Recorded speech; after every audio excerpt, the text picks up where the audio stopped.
First and foremost, I want to give all of the praises and the glory to the Most High and His Son, Yahweh, Bahashim Yahweh Shai.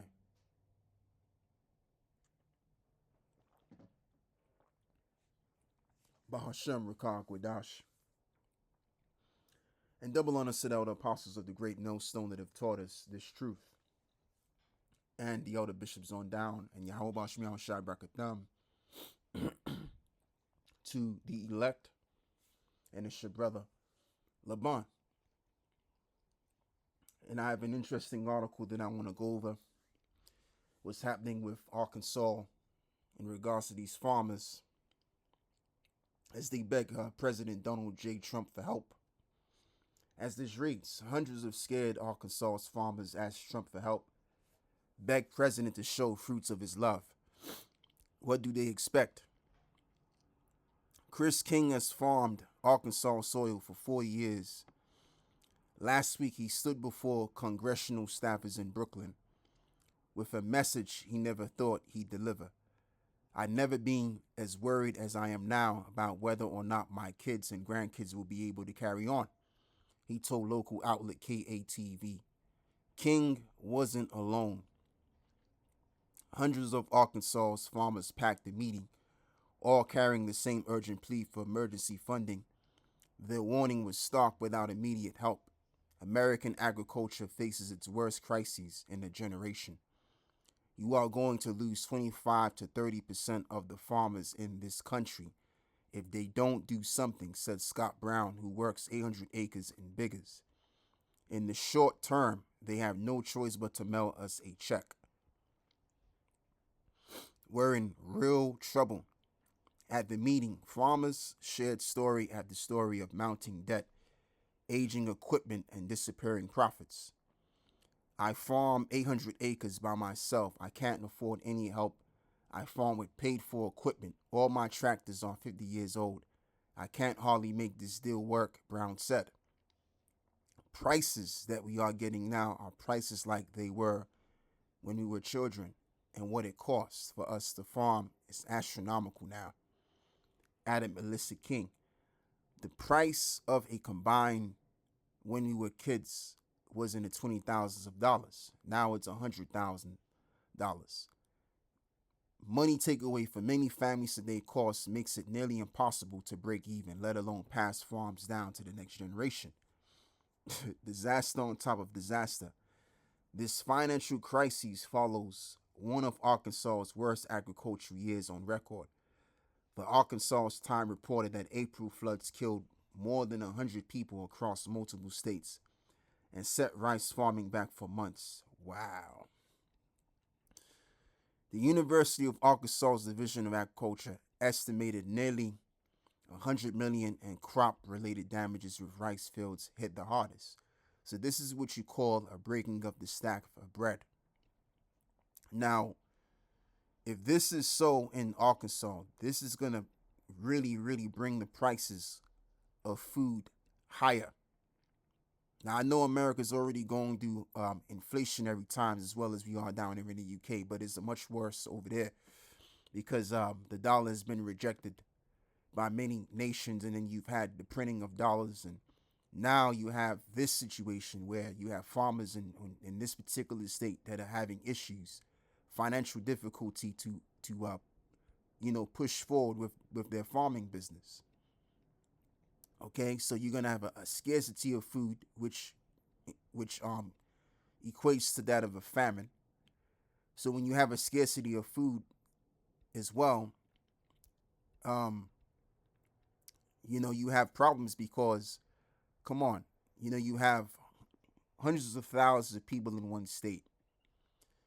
Okay, and you need to meet the requirement so that people can eat abundantly. But if the amount of food is not able to get into these stores due to farming issues and financial difficulty, then how are they going to meet up with what's required of how much food needs to go in these stores?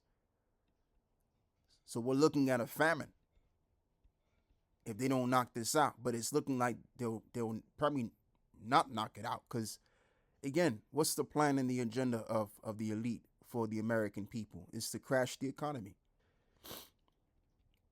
So this is very, very problematic indeed. This is not good at all. This is serious. And I want to read this as well, man. I want to tie this in with Isaiah 19 and verse 3. And the spirit of Egypt shall fail in the midst thereof, and I will destroy the counsel thereof, and they shall seek to the idols and to the charmers and to them that have familiar spirits and to the wizards. And right about now, you've had a lot of people in America that have turned away from being Christians to being witches and delving into sorcery and witchcraft under the hopes that life will be better for them.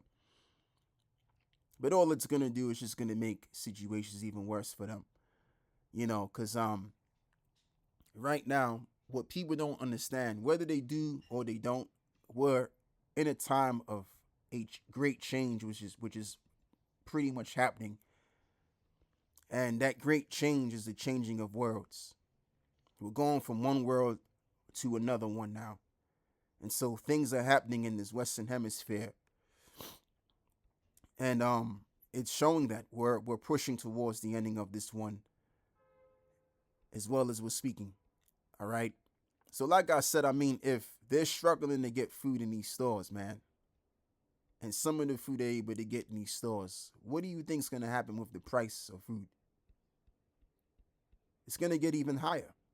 Americans are already struggling as it is to buy basic necessities.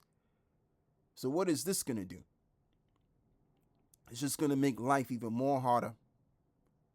And the thing with these so-called white people, for the most part, they're used to prosperity. They're used to having things work all the time for them, in comparison to how so-called black people have been getting on with their life.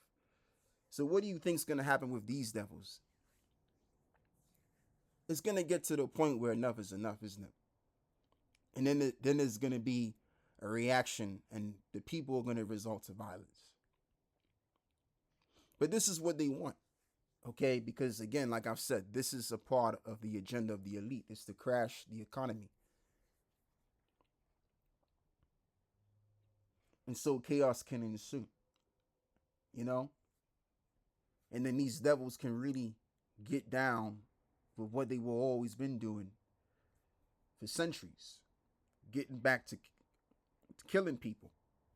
All right, which they've been doing overseas too, but they want to get rid of the large majority of the population, and they just want those which are going to remain to be slave-minded to the New World Order system. And that's what it's about, because you got too many heads that are becoming resistant, and the population is becoming more difficult to rule over. All right, so what they want to do is they want to cause a situation, a chaotic scene, to deduct the population. All right, that's another reason why they're doing this, man. But let's just back it up and let's just deal with what's being had currently at this moment. As we can clearly see, I can't really put it in any other words. This is bad. This is real bad. All right. So what I want to do is I want to read the 14th verse as well. Isaiah 19 and verse 14.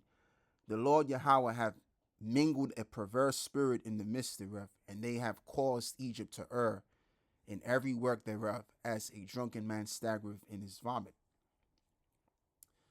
And neither shall there be any work for Egypt which the head or tail branch rush may do. And I mean, you've already had a lot of jobs wiped off, especially the middle class, and the ones that are still remaining right now. They're going to end up going bust as well. Because again, when you don't have the middle class, now you don't have a backbone for a nation. All right.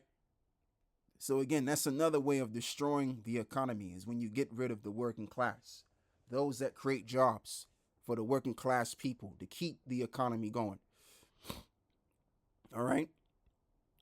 The everyday American is struggling out here. Everybody's struggling out here, from nation to nation, but primarily in the West. That's where the struggle is really located at, man. All right, because even down here in the UK, people are struggling. The struggle is real here. And that's all a part of the plan, isn't it?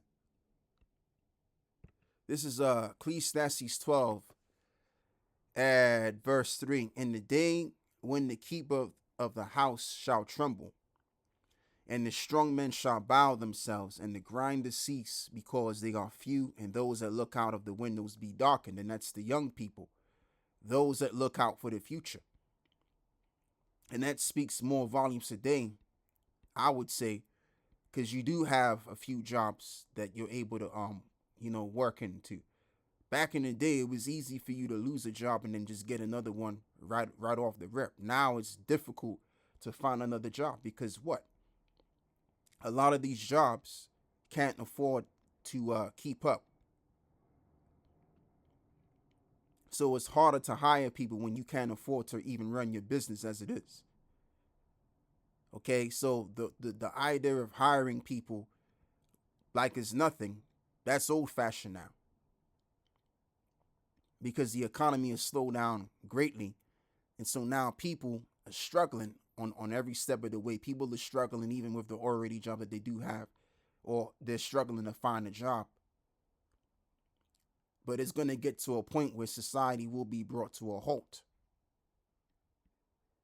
And again, as I'm going to say, that's why they're setting up the National Guards from state to state.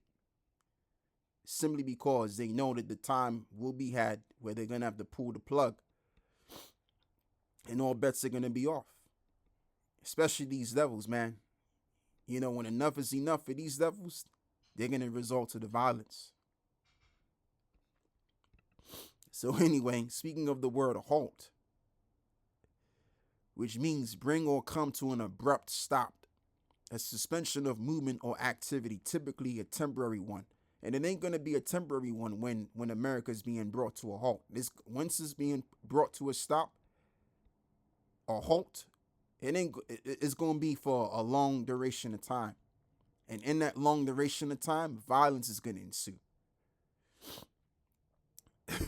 So, yeah, it's just getting even worse from now on, man. This is just the beginning. And I think that's all I got to say with this right here. As a matter of fact, you know what? I want to read a little bit more in this article because there's some more stuff that I want to show you brothers and sisters as well. So anyway, as this reads,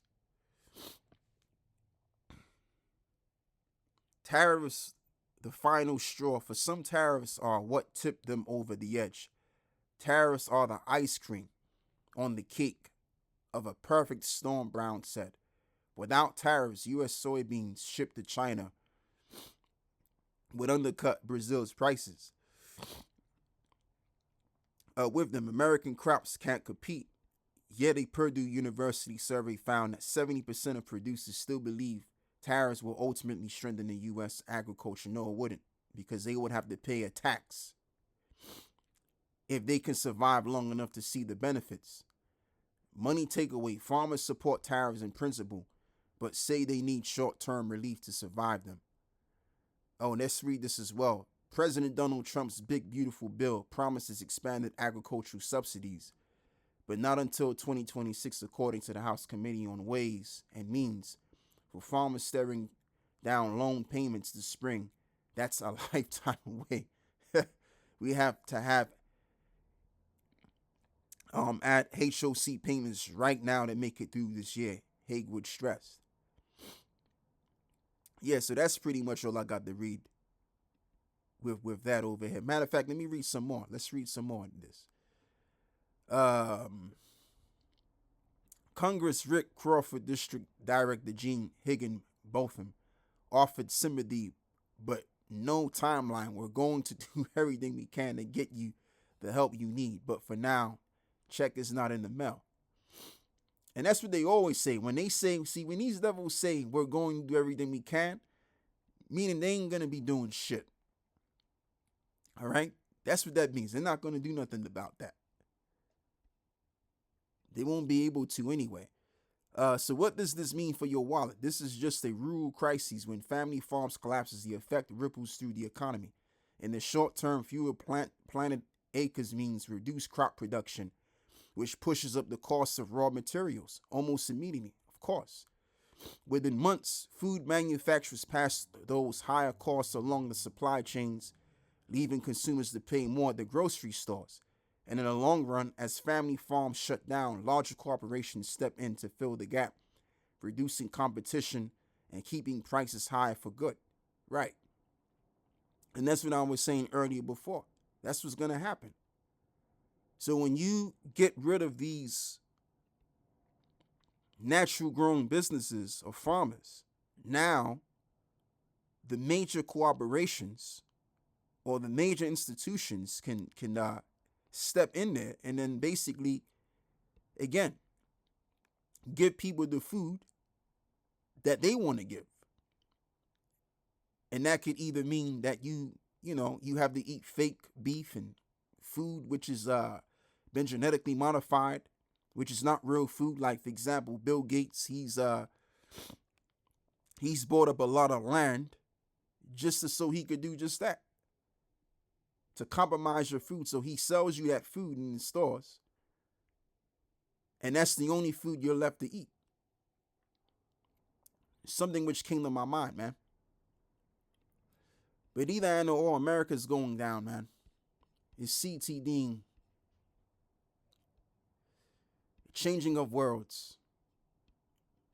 The world which we're in for the world to come. As that's written. Esau, as I'm going to quote again, Esau is the end of the world and Jacob is the beginning of it that followeth.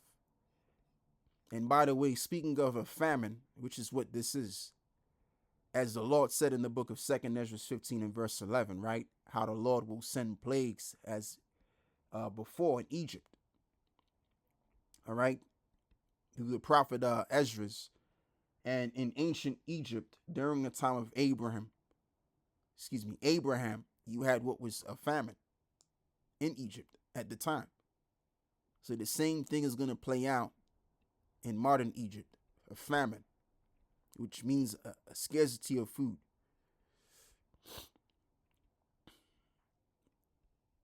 So that's all I got to read, man, on this and say overall. So with that, I want to say shalom.